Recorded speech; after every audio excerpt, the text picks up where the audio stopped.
Can I go? Yes. Okay, thank you. My name is Eugenia. I sit in an audit committee of Buffalo City Municipality. Sorry, we can't hear you. My name is Eugenia. I sit in an audit committee of Buffalo City Municipality. I'll probably have a question for the last speaker and more for the second speaker. I hear you saying you need maybe diversity in the audit committee, whether it's because accountants, accounting myself, it's more about numbers. If you link with what the first speaker said about integrated reporting, predetermined objectives, don't you think audit committee members need to have a different lens beyond the numbers? Or maybe diversity that brings, synergy to be able to come with something integrated in their reporting and playing their fiduciary duties. My comments to the first speaker is I'll probably will be happy to report that in that audit committee, we engage with the executive authority, the mayoral committee, the MPAC, and one political principal reported it's been around for 10 years. It was the first time. So meaning then it kind of, we'll see the results, it's just new. Because we're a new audit committee, haven't finished 1 year anyway. I want to ask how much, is there a formula to charge entities having experience in bigger ones and smaller ones by the AG? Is there any specific formula? That's one.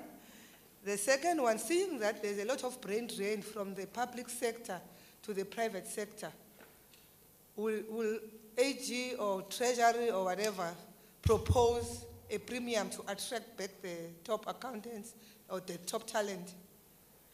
The last one, seeing that there are issues of institutional capacity, do you think audit committees are remunerated fairly if they even had to go beyond what they're supposed to do? Thank you. Thank you. I'm going to allow per person one question. Unfortunately, we don't have a lot of time, and I'm going to ask you to please keep it short. I promise you we'll understand you if we keep it short. You don't have to give us a lot of background. We will understand you. I think there was another hand here, yes, yeah. Thank you. My name is Jim from Makomante Investment Holding. My question is to the Auditor General. I just wanted to find out where do you draw the line between adjustable and non-adjustable audit finding? And the reason why I'm asking this question is I've came across to many instances where the Office of the Auditor General will allow a client to adjust, and in some instances will not allow another client to adjust. And to Professor, as much as we ask, what did the audit committee miss? I think we must also extend this question to the external audit. And the reason why I'm also saying this is I've seen the trend of the restatement and restructuring of the financial statement, especially the opening balances. And we ask ourselves, and also increase the risk of us, the audit committee, that since the auditors have certified this financial statement in the prior year, what did they miss such that in this year, the management have the opportunity to restate what we thought last year was 100% correct? Thank you. Thank you. Can I start with the Deputy Auditor General? Thank you very much, Program Director, and thanks for the questions. The very first one in relation to engagement with the Executive Authority, on my side, I really would like to encourage you to continue with what you've started. We think it's in the right direction. As far as the formula for setting audit fees, this is a difficult matter currently that we are dealing with in the office, and it arises from, if you look in detail at the issues that we are coming up with in our reports, there's quite a lot of work that traditionally, when the fee is set, ought to be done by management. But we end up spending an inordinate amount of time trying to back and forth, assist, do all sorts of things. So what you see in most of those audit fees, for example, there's a huge element of what was done, among others, by our teams that naturally ought not to have been done by them. Not necessarily preparing the accounts, but providing insights to management, because there's an issue with people understanding some of the findings of the auditors. So there's a lot of inefficiency that goes there. It goes with preparation, it goes with quality of information, it goes with having to send information back for them to redo. So while they are doing that, the auditors are still sitting around, lying idle and all of that. So especially in municipalities, when we analyze it, it's true that when you compare one municipality to another, it always comes up with challenges in terms of understanding the difference, but it's got to do with efficiencies and the ability of the institutions to act and to deal with the issues that relate to the preparation of financial statements for financial audit. And then the last one regarding the adjustable and non-adjustable audit items, I'm not too sure if it's an issue of timing, but I would venture to say that in respect of the Public Finance Management Act, the financial year end is 31 March, as we know, and all departments and entities are given 60 days up to the end of May to prepare for the audit, and then they hand over the files from, let's say, 1 June, on which the audit must be done and reported on by the end of July. So there's that timeline that is part of the audit. So you will find in some instances that the auditors will say, no, we're not adjusting because the deadline that we gave you in respect of the dates that you need to be observing passed 2 weeks or 3 weeks ago, as an example.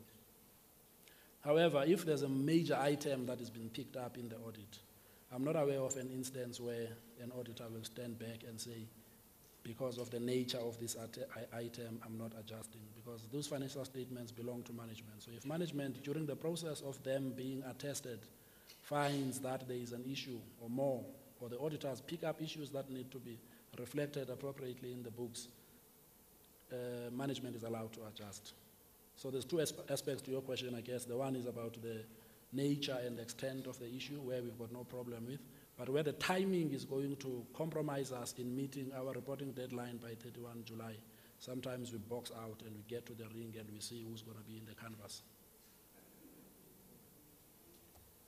Thank you very much. I hand over to you, Prof. Can I just deal with the issue of diversity on audit committees? I agree with you 100%. Having all accountants on an audit committee, for me, is a no-no.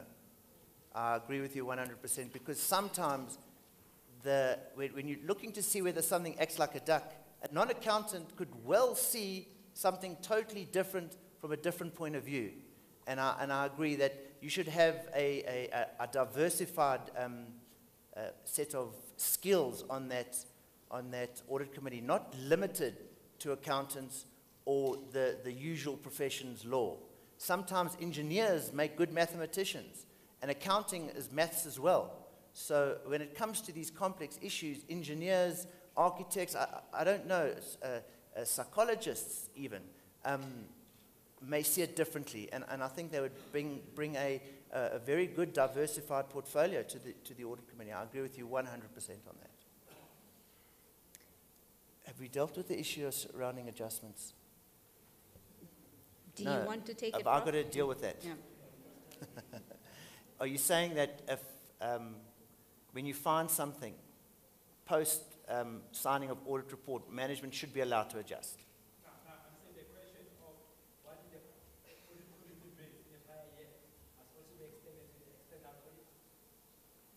So I'm not following. I didn't hear. My question was related to the restatement of the opening balances. And my question was, what did the external audit miss in prior years such that the management are allowed to correct the opening balances this year? Okay, sure. That's a loaded question. The question is, you're saying, what did the auditors miss? The question I'll put back to you is, what made you think the auditors missed something? Because at the end of the day, management would be fully entitled to, it's their financial statements, they would be fully entitled to adjust, subject to audit. So it doesn't necessarily mean that if management come up with errors that happened in the prior years and they need to restate opening balances, that means that those errors actually exist. I'm just talking from experience. That sometimes that management will say they found errors in the previous years and they need to restate the opening balances. But obviously, those balances are then subject to audit. And if management do not provide sufficient and appropriate evidence to suggest that their errors have been made, well then no one will be, management are fully entitled to put those journal entries through, but then the auditors would qualify the financial statements on opening balances, which is normally, if material, is a disclaimer of opinion. But I hear you, it's always the issue, if management find errors, the question arises in everybody's mind is, what did the auditors miss?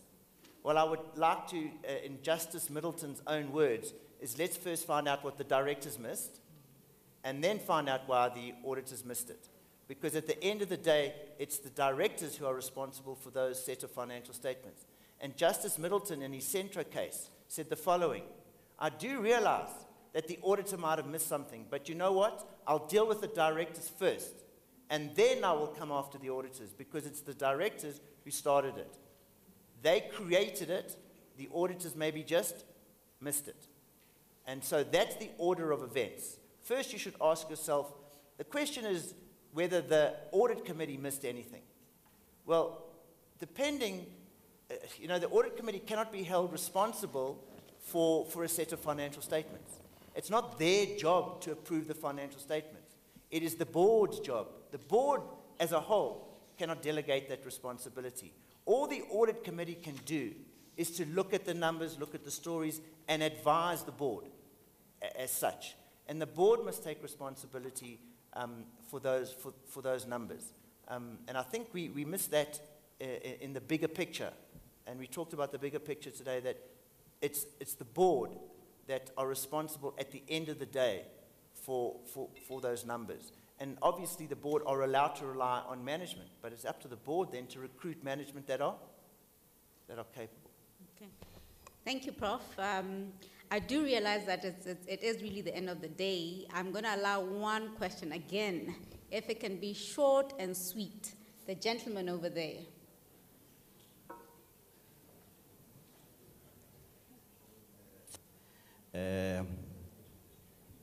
We can hear you.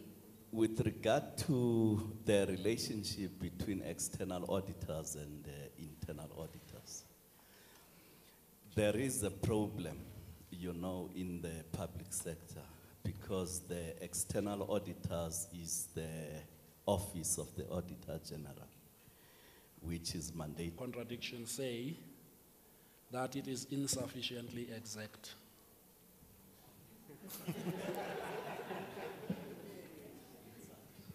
It's insufficiently exact, and if people were in a fight, that would be interpreted to mean it is untrue.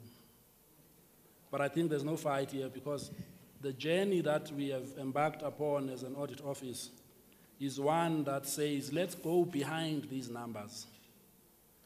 And what sits behind these numbers is all sorts of people that make sure that what is reported is accurate. Among those people are internal auditors.